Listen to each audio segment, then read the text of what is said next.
I want to know a Canadian's perspective on U.S. policing and the U.S. government and how we because you think of the federal government, the FBI, the intelligence agencies, they are a form of police. Yes. Even the military is a form of world police, for better or mostly for worse. So Right. I want to know how you, as a Canadian, view the U.S. police force, and I'll flip the tables on you, and see how I think of Canada's police force, and I have a specific example. So please burn my country to the ground. I beg you.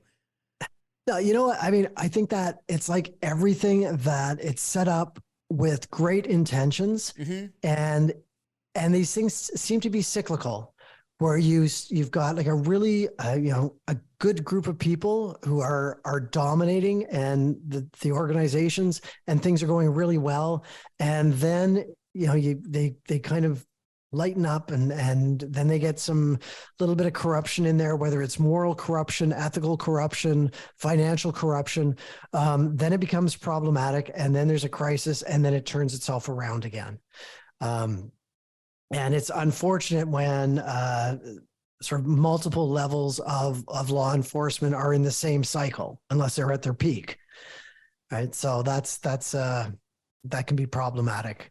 But I think by and large, I mean, there's easier ways to be a criminal than to be a cop, right? I don't think that's a gateway to criminality.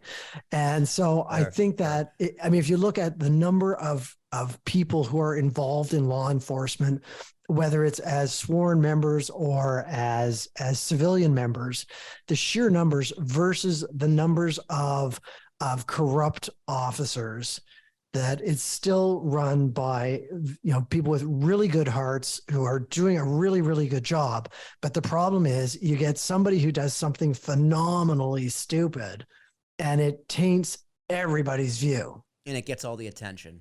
Yeah. Right. As opposed to officers. Cop saves a day isn't a good selling story in the news.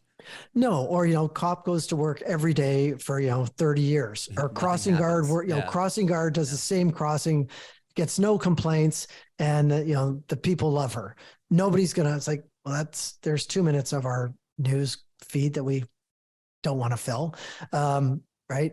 As opposed to you get an officer or a group of officers, and I think rightly so. Then you got to start looking and say, okay, if these officers were able to become this corrupt, how did that happen?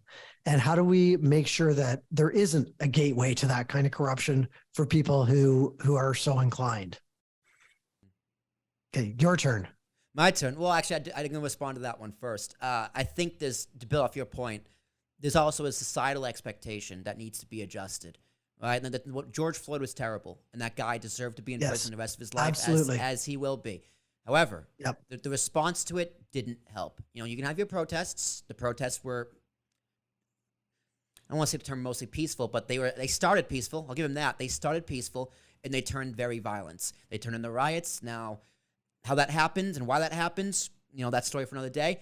But when you're going out of protest and the cops are there, as they should be there, to make sure nothing happens, and you're in their face, you're screaming, you have signs in their face, you're giving the middle finger, you're cursing at them, you're screaming at them, and they're just saying they're taking it, that doesn't help either.